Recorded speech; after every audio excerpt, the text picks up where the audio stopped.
ちょっと息が上がったよっていうことを改めて新年明けましておめでとうございます。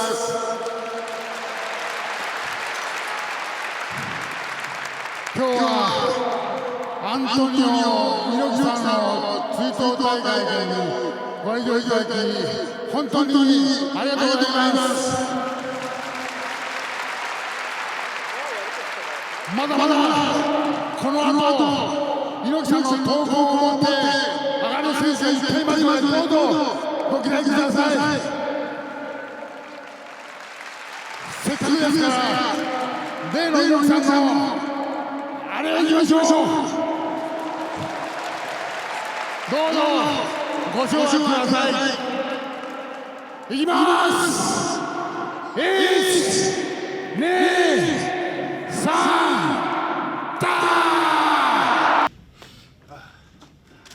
俺の方から一言。あんまり思い出とか実は持ってない。なんて言ったってデビューして1年も経たないうちにこうやめてるからな。それと忘れちゃなんねえのことがもう一つ。アントニオ猪木は死んだんだ。もういねえんだ。いつまでもいつまでも猪木猪木猪木うるせえよ。でもな、大丈夫だ。俺がまだ生きてる。俺がまだプロレスラーとして生きてる。以上。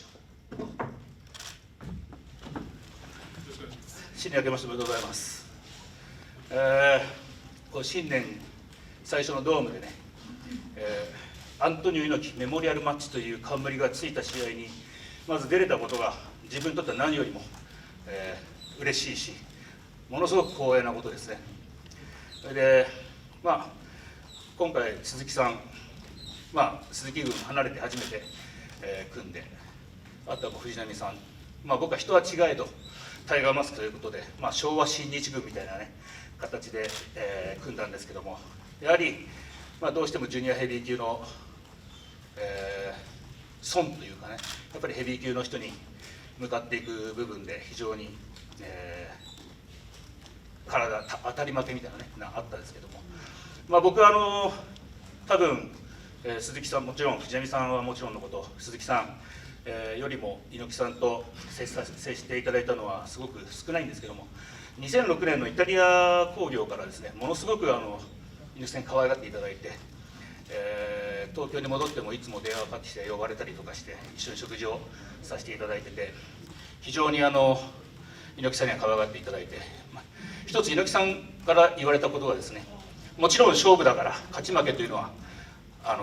と。ただその中でやはりどれだけ強さを、自分の強さというものを見せられるか、その試合の中で自分の持っているものですよね。それはだから佐山さんにもよく言われたんですけど、自分がどれだけその試合に対して相手に対して怒りを出せるかっていう、そこが出せれば試合勝負よりも勝ちだということは言われたことがあって、だから僕は常に厳しいというねファンの中で言われていることもあったんですけど、そういう試合を心がけてました。先ほど鈴木さんも言われた通り猪木さんが亡くなってしまって、ただ僕は亡くなってしまったけども、猪木さんのやはり闘魂というものはこの新日本プロレスにいる以上は全選手が背負わなければいけない運命だと思ってます。どんな試合にせよ。だから今日も、僕は真壁に取られたんですけども、多分お客さんが「おおあー」っていうねっていう部分があったと思うんですけど、あれがこうなんて言うんだろう、いつ何時何があるか分からないってプロレスなんじゃないかなって僕は思いましたね。自分で負けといて言うのもあれなんですけど、非常にこの試合に関しては僕は感慨深いし、ここの試合に出させていただいたことに対してありがたく感じます。はい、今日のマスクもそしてタイツのカラーも初代をかなり意識されていると思うんですけど、そこはいかがですか？そうですね、こういう冠がついてるし、やはりアントニオ猪木さんに少しでもこう佐山さんがね今体の調子が良くないのでね、僕がこういう形でやってますっていうね部分で、だらしねえなって言われるかもしれないですけど、こういう部分で見せられてすごく、まあ、あとはやっぱりドームなんでね、ファンの方に対して、喜んでいただければっていうのが一つありますんでね。はい、ありがとうございました。はい、ありがとうございました。はい、よろしくお願いします。まず、はい、アントニオ猪木メモリアル特任戦い終えて今の気持ち聞かせてください。やっぱりここしばらくね、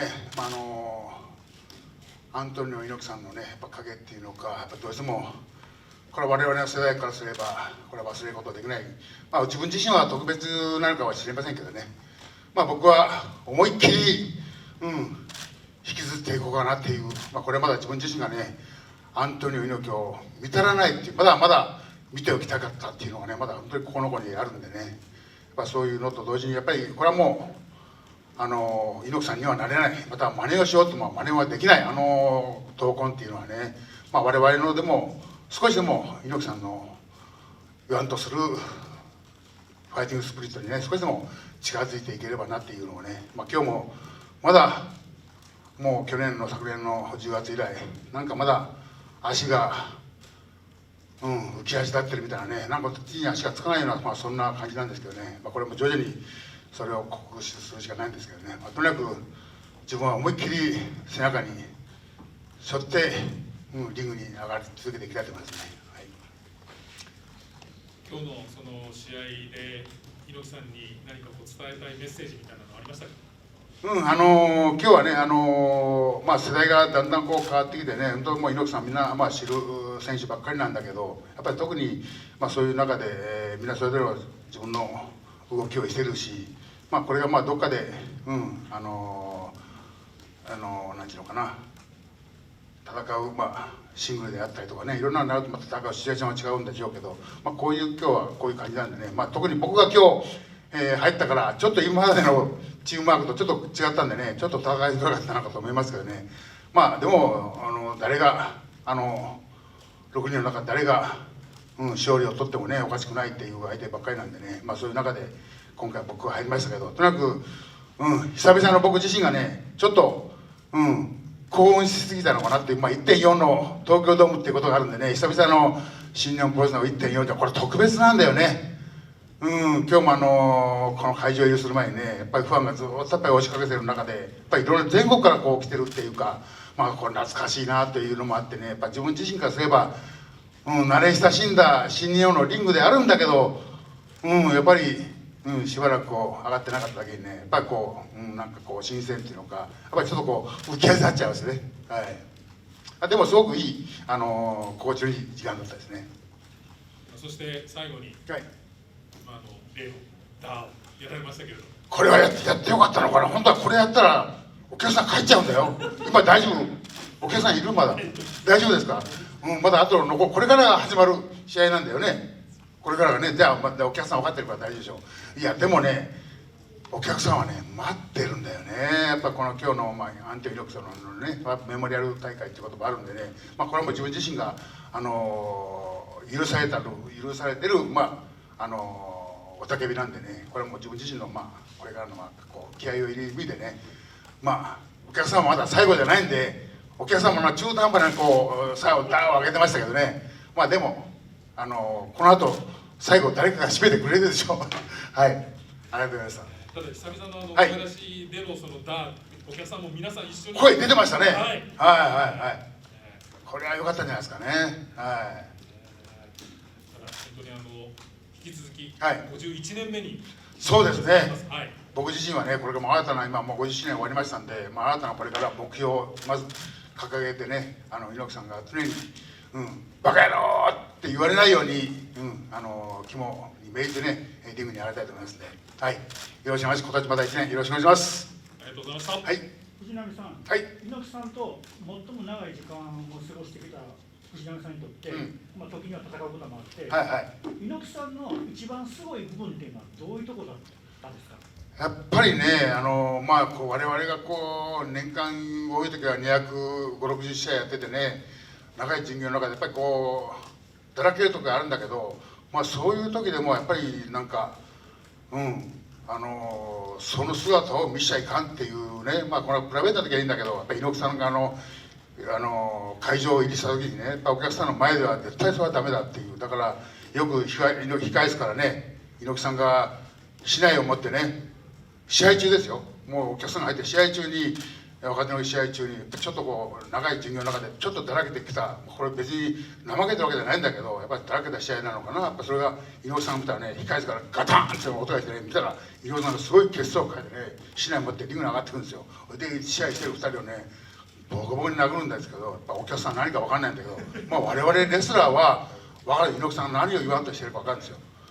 でもやっぱり猪木さんはそれぐらいのね、やっぱりリング上にはものすごい命を懸けてるっていうのか、それだけやっぱり真剣であれっていうね、やっぱりそういうなんかこう戦うっていう部分のなんか心構えをなんか教えられたような気がしますよね。はい。はい。よろしいでしょうか。はい、どうもありがとうございました。お疲れ様でした。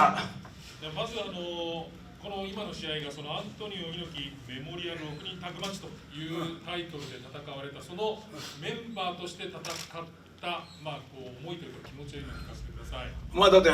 猪木さんに直接関わったのは正直俺たちの世代の人間じゃない。もう下の世代もういないからさ、大事なもの教わったと思うし、ただあれだな、今日の試合あれだ、俺がダメだったね。最後ごちゃごちゃしてた。きっちりガッと固めだったね。まあそこはまだまだ未熟ってところだよね。同じ質問ですが、小島選手お願いします。はい、明けましておめでとうございます。このような、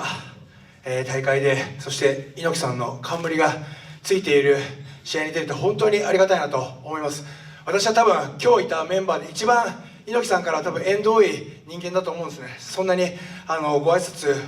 はしましたけども、本当に他のメンバーに比べるとね、縁が遠かったにもかかわらず、こうやってタオルを持って参加させてもらえたことは本当に幸せだと思ってます。今日は本当に忘れられない一日になりました。ありがとうございました。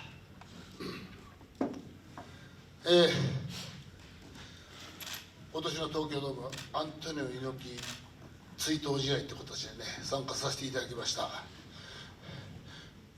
今日の試合を見て、もし会長が見られた私が代表して「バカ野郎!」って言われたんじゃないかなと、そう思ってます。猪木会長は、選手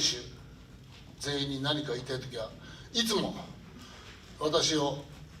怒鳴り散らして説教することで選手全員に、戦いとは闘魂とはというものを教えてくれた存在でした。はい、今日この試合をやってみて、また改めて天国の猪木会長からこのような、お叱りを受けたんじゃないかなと、また言ってほしいなと思いがあり、今日試合終わった後のそれが感想です。今年も、1年頑張っていきたいと思います。会長の、常に見られているという思いを忘れることなくこれから、現役生活やっていきたいと思います。よろしくお願いします。ありがとうございました。じゃあ最後に一言ずつ今日を最後に次が51周年目、次の50年に向かうスタートになりますが、今年にかけた一言をお願いします。じゃあ真壁選手。やっぱりあれじゃない、すげえプロレスを見せるってことじゃない。アントニオ猪木の時代もアントニオ猪木の時代ですげえもんがあったよね。ただ猪木さんの真似したってさ、あの人満足しねえじゃん。新しい世代、新しいプロレス、そういうのを見せてったらあの人文句は言わねえだろ。言わねえし言わせなきゃいいだろ。俺たちはもう多分その気持ちで戦ってからいつも。それだけだね。じゃあ小島選手。私は昨年の4月からプロレスリングノアで試合させてもらっていますので、いろんな意味でイレギュラーな戦いになってますけども、ただ本当に猪木さんの教えというかね、いつ何時という言葉を胸に、これからもどのリングにいても小島聡というものを貫いていきたいと思います。ありがとうございました。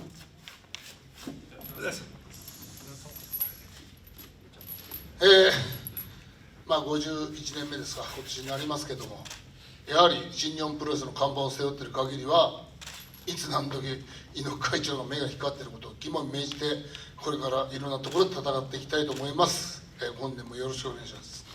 ありがとうございました。はい、お疲れさん。お疲れ様です。